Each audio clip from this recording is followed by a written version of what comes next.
Baik, Ibu mohon izin pada kesempatan kali ini Bu Eva akan melaksanakan diskusi pasca bersama Ibu, mohon maaf Ibu Titian. Yang mohon izin Bu Titian ya, pada kesempatan kelima ini kami ganggu waktunya karena memang kita harus melaksanakan proses diskusi pasca observasi setelah melaksanakan pra dan juga observasi, dan kita juga melaksanakan pasca. Jadi ini harus di depan pengajar praktik, dan mohon izin saya juga nanti akan melihat eh, stimulus-stimulus yang diberikan oleh Bu Eva gitu ya, berkaitan dengan teknik coaching yang sudah dipelajari beliau.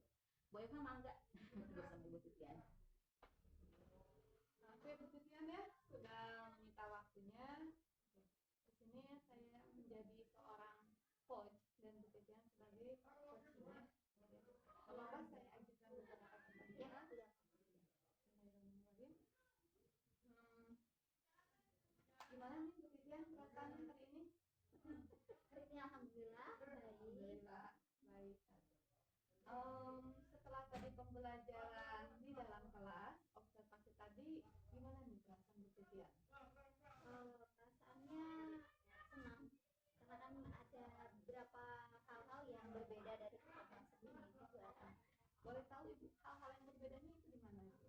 Seperti misalnya pemahaman anak, pengaplikasian anak terhadap materinya, kemudian keaktifan anaknya, respon timbal balik juga berbeda dari sebelumnya.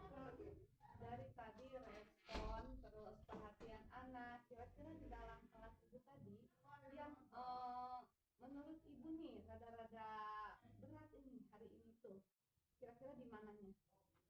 Mungkin masih berat di ada beberapa anak yang kurang semangat, tidak seperti teman-temannya. Meskipun ada peningkatan, tapi ada satu dua yang masih diam saja, tidak mau ikut bergabung aktif. Jadi izinkan saya mengcoach Ibu ya. Iya. Di sini berarti tujuan kita tadi apa tadi? Coaching untuk hari ini yaitu bahwa banyak siswa-siswa yang masih tidak aktif. Beberapa siswa yang tidak aktif. Kalau misalnya dalam presentasi antara 0 sampai 100, berapa siswa menurut Ibu tadi di kelas tadi yang tidak aktif?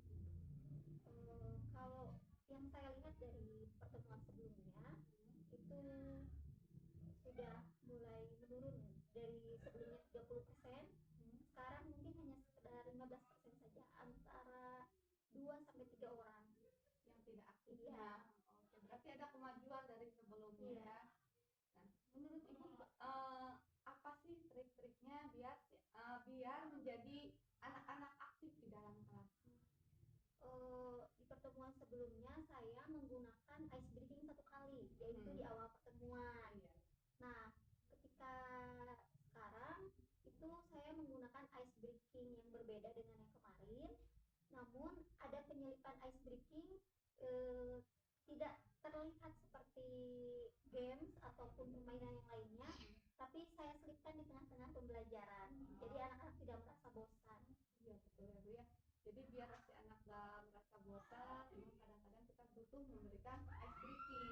Tapi kata Ibu tadi kalau misalnya kita memberikan ice breaking di mata pelajaran kita hanya satu saja, itu masih kurang untuk memberikan aktif ya.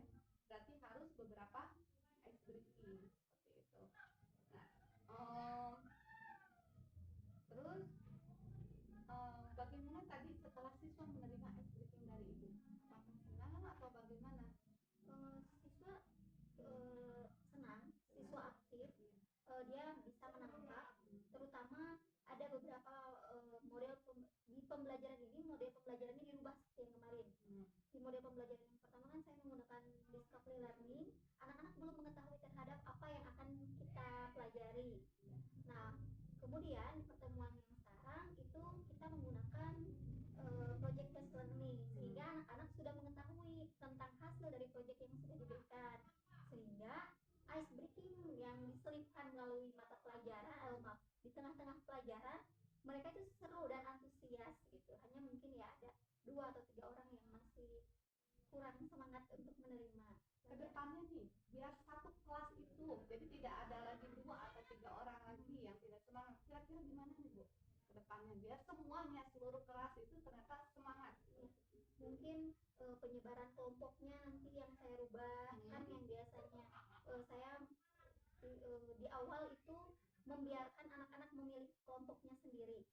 Namun kalau sekarang saya ingin semuanya, mungkin nanti saya akan memilih anak-anak yang lebih aktif itu disebar. Jadi mereka mempengaruhi keaktifan teman-temannya juga. Gitu.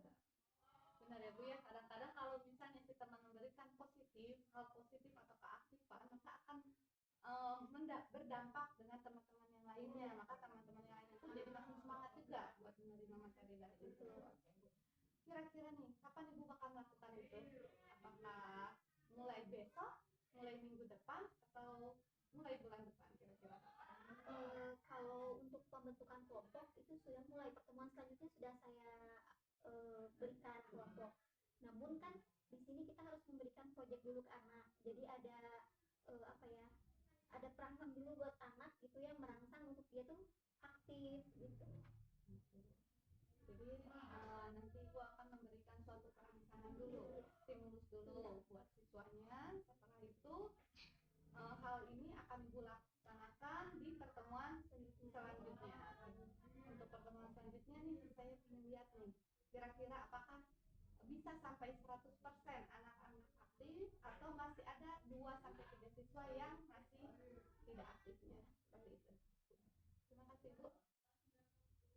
Oh iya, menurut Ibu satu lagi ya Bu ya, pertanyaannya nggak apa? Ya. Siapa saja sih yang mendukung dalam kegiatan itu? Di kelas, oke. kalau di kelas termasuk terhadap media belajarnya, kemudian siswa Yang paling utama siswa karena dalam kelas ya kan.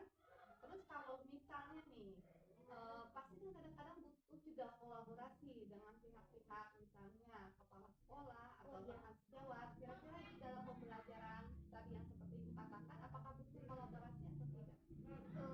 Di dalam tugas proyek saya membuat infografis. Infografis itu akan disebar dan biasanya ada rentang-rentang usia yang harus mereka isi. Nah itu juga saya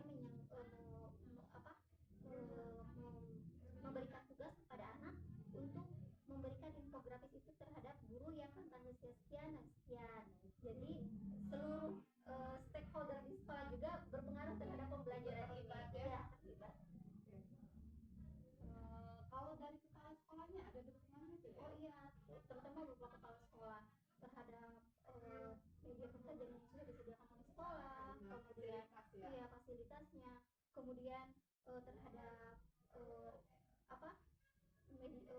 modul-modul ajar yang sudah beliau periksa dulu sebelum saya ke kelas, itu sudah termasuk salah satu dukungan. Berarti benar ya, segala sesuatu yang akan kita lakukan tanpa ada support atau dukungan dari kepala sekolah maka tidak akan berjalan. Terima kasih Bu. Jadi kesimpulannya Bu, dari materi yang Ibu berikan tadi ya kan kepada siswa, ya sebanyaknya siswa yang menurut Ibu kesimpulannya bagaimana? Kesimpulannya itu dari mulai pertemuan pertama dengan media pembelajaran yang berbeda, dengan model pembelajaran yang berbeda, itu mengalami kenaikan yang signifikan. Dari mulai anak yang kira-kiranya 30% tidak tidak aktif, sekarang hanya sekitar 10-15% yang aktifnya. Dari kemudian melihat cara belajar anak, gaya belajar anak yang tadinya hanya mereka sukanya membaca, tetapi ada beberapa anak yang sukanya lebih aktif untuk membuat proyek-proyek di luar. Makanya saya saya memberikan tugas infografis karena agar anak juga bisa mengetahui, karena dari tujuan pembelajaran juga ada pengaplikasian kesehatan bagi tubuh manusia. Otomatis pengaplikasiannya itu tidak hanya untuk diri sendiri tapi untuk lingkungan juga. Menarik sekali ya Bu ya. Jadi Ibu memberikan tugas berupa infografis kepada siswa Ibu agar si anak juga bisa mengetahui nih di sekitar mereka apakah kesehatan tadi tentang kesehatan Ibu ya, tentang kesehatan badan, apakah kesehatan badan mereka itu mereka sudah sehat belum terhadap diri badan mereka sendiri, seperti itu. Terima kasih Ibu. Oke, sangat seru sekali ya obrolannya. Saya menyimak. Mudah-mudahan nanti hal-hal yang akan dilakukan oleh Bu Titian bisa berhasil dilaksanakan di kelasnya, sehingga kompetensi tadi yang ingin dicapai oleh pembuatan infografis dan juga terkait juga dengan konsep bagaimana sih dia itu sudah mencapai tingkat kesehatannya atau belum gitu ya, bisa tercapai oleh Bu Titian. Dan juga tentunya terima kasih sudah membantu Ibu Eva dalam proses kita kali ini. Mudah-mudahan nanti bisa berjalan lebih lancar lagi dan mungkin Bu Titian nanti bisa bergabung bersama kami. Terima kasih. Terima kasih ya Bu Eva, Bu Titian. Kita tutup untuk sesi diskusi ini.